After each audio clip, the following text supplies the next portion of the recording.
Sebelum tidur bagusnya minta maaf dan memaafkan. Kalau merasa punya salah sebelum tidur, ingat langsung minta maaf dan memaafkan. Sebelum tidur, ya Allah, saya maafkan orang-orang yang menyakiti saya. Saya mohon ampunan kepadamu bagi hamba-hambamu yang menyakiti saya. Udah minta maaf, lalu memaafkan dan mendoakan ampunan kepada orang yang menyakiti. Kira-kira bagus nggak ini hadirin? Jawab hadirin, jangan bikin saya harus memaafkan. Oh, jangan nanggung. Sekarang apa susahnya kita memaafkan orang, kan? Apa susahnya kita memaafkan orang? Benar? Udah kejadian yang nggak enaknya juga. Misalkan dia nyebut kepada kita, kamu monyet. Kita monyet bukan? Bukan. Kenapa tersinggung? Tinggal jawab bukan. Tapi hati saya sakit, maafkan. Udah maafkan, satu lagi yang kita lakukan, doakan agar yang bersangkutan diampuni Allah. Ada lagi yang lebih top, doakan supaya yang bersangkutan disayangi Allah. Waduh, abot-abot hadirinnya. Dia menghina, sesudah kita maafkan, kita doakan supaya dia diampuni Allah dan supaya dia disayang Allah. Wah, kira-kira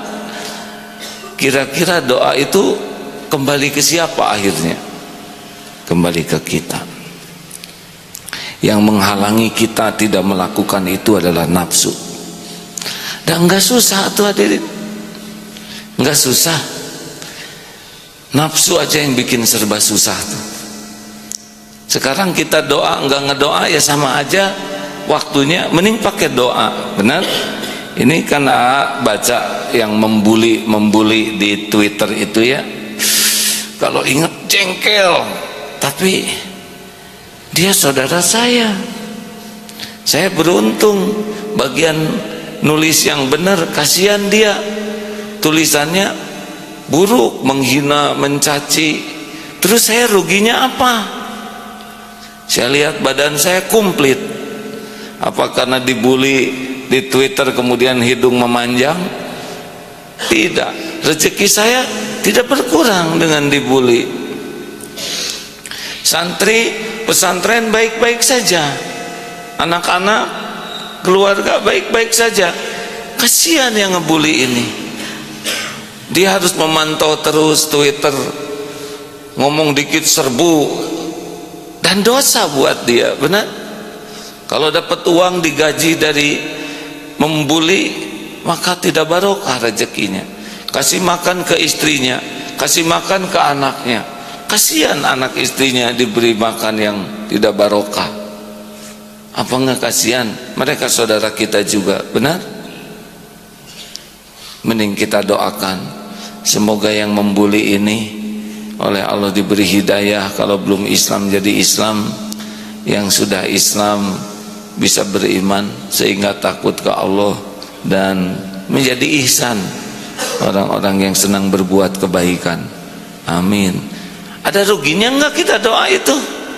Enggak ada ruginya sama sekali. Benar? Jadi awas ya bully. Mau dibikin nasi kebuli, sama aja hadirin. Waktunya sama, tapi di sini tenang mana? Waktu kita marah, membalas, atau ketika kita memaafkan dan mendoakan?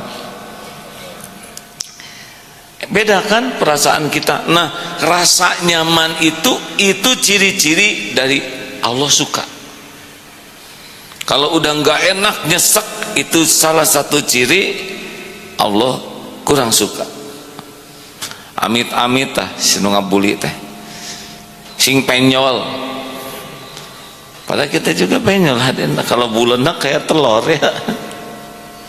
Kemarin di Jalan Geger Kalong Hilir ini waktu sekolah, ada mobil parkir di sana. Dari sini macet, dari sana macet. Aduh, waktu menjadi terbuang banyak. Ternyata ada mobil parkir satu di tempat yang sangat tidak pada tempatnya, membuat sulit lalu lintas. Itu nyel di sini tuh ya, di daerah sini tuh. Tapi saya baca di mobil itu ada tulisan, semoga Allah tidak menimpakan musibah kepada yang pemilik mobil ini. Itu manis ya, tapi nyesek dan nonjok ya, sejenis ikutan dan tendangan berputar. Tapi saya mikir gitu, di sini tamu saya doain apa gitu ya. Mending kita doakan semoga Allah mengampuni dan membuka hatinya supaya tidak mengulangi perbuatannya. Sekarang dia kena musibah, terus mobil itu nggak ada yang mindahin, macet seumur-umur ya. Seperti orang yang berbuat jelek kita doakan jelek, atau orang tidak bayar hutang kita doakan jelek, nggak lunas-lunas, betul? Mending kita doakan yang baik-baik, yang banyak-banyak, dan nggak ada ruginya. Termasuk lihat yang punya mobil itu, lagi sholat handphone ada yang bunyi, coba jengkelnya kayak apa. Dan dia kelihatannya nyimpen handphonenya di tas, jadi mau ngambil susah, handphone bunyi terus. Kadang jengkel, aduh ini orang menghancurkan sholat subuh, dan itu tidak menghentikan handphone. Coba kalau dirasa-rasakan, pasti yang punya handphone itu sudah menderita dengan handphonenya bunyi, mau dipegang susah, dia aja udah nelangsa, aduh hancur hidupku. Bagus ya, mah kita doakan ya, semoga apa yang terjadi diampuni Allah dan tidak terulang kembali, dan kita tidak melakukan hal yang sama. Benar? Atulah mumpung doa itu nggak mengeluarkan biaya, nggak mengeluarkan tenaga berlebihan, tidak mengeluarkan waktu yang menguras, kenapa doa aja pelit? Siapa tahu diijabah. Kita bisa sedekah doa dengan banyak nih, kayak gini ya, saudara melihat saya itu jangan nganggur.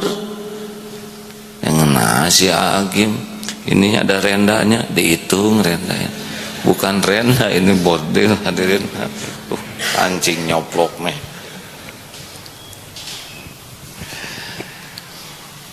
Ya Allah, kasihan Agim, tiap hari ceramah, ngomongnya banyak, pasti dihisab di akhirat.